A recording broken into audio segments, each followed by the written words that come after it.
오늘은 작은 쌍꺼풀을 큰 쌍꺼풀로 만드는 재수술에 대해서 얘기하겠습니다.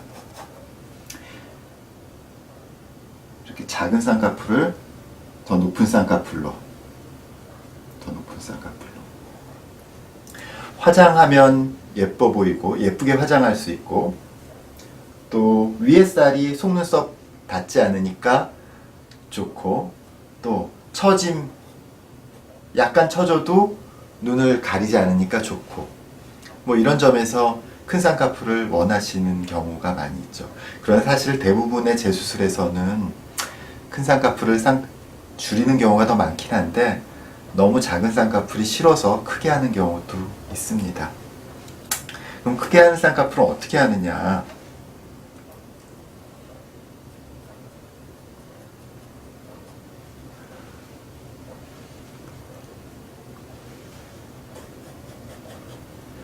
쌍꺼풀 선이 이렇게 있잖아요. 그러면 눈을 뜨는 건 제가 이 쌍꺼풀 모형 많이 말씀드렸죠.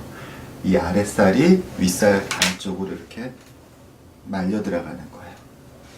자, 이렇게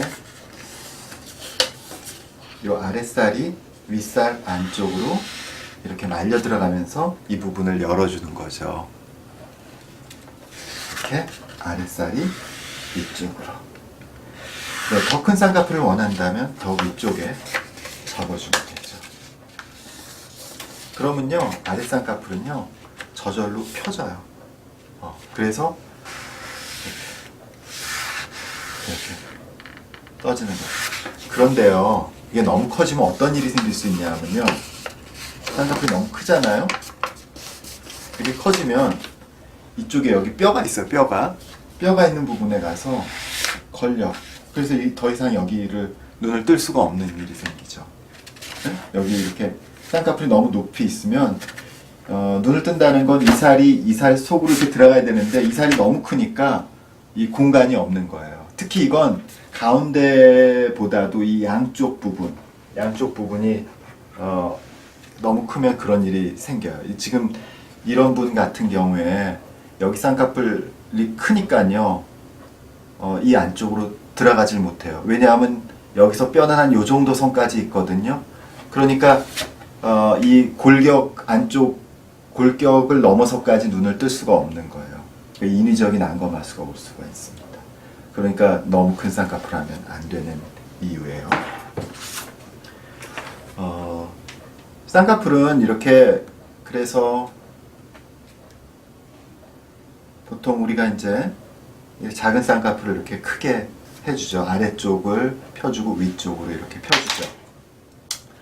그래서 뭐 예쁘게 만들 수 있어요. 그런데 피부를 이렇게 위쪽에 접는 게 아니라 아예 잘라서 해결하는 방법도 있어요. 잘라서 해결하는 방법은 뭐냐면, 피부를 잘라서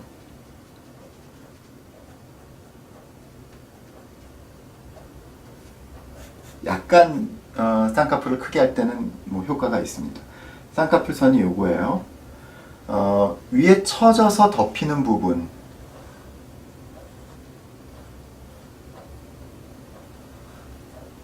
위에서 처져서 덮이는 부분이 바로 우리의 쌍꺼풀 선이니까 피부를 요만큼 잘라요. 그런데 이렇게 피부를 자르면 어떤 문제가 생기냐면, 이 눈꺼풀에 피부 결이 있어요. 쌍꺼풀이 이 피부 결하고 수평해야지 결대로 잘 접혔다 펴졌다 그러고 눈 떴을 때도 예쁜데요, 여기를 이렇게 많이 송편 모양으로 잘라서 꼬매게 되면 아무래도 이 피부 결하고 이 피부 결이 안 맞겠죠. 안 맞는 부분이 생기겠죠. 그래서 이런 잔주름들이 눈가 주변에 생기는 문제가 생길 수 있어요. 그래서 약간을 위해서, 또 흉터를 없애는 경우, 뭐 이런 경우에는 이렇게 피부를 잘라내지만, 저는 가급적이면 피부를 잘라내면 안 된다고 생각을 합니다. 또 중요한 건, 이 피부 결대로 쌍꺼풀이 생겨야 예쁘다고 그랬잖아요. 근데 쌍꺼풀 크게 하다 보면 그 그 피부 결대로 못 맞추는 경우도 있어요. 예를 들어서 이렇게 중간이 이렇게 쑥 들어가거나 라인이 이렇게 각이 지거나 뭐 이런 경우가 생길 수 있거든요. 이런 것들은 크기보다도 쌍꺼풀이 이렇게 좀 더 이렇게 무지개 모양의 아치가 예쁘게 형성되도록 하는 게 큰 쌍꺼풀에서 무엇보다 중요한 모양이다, 기준이다 생각하면 되겠습니다. 네, 감사합니다.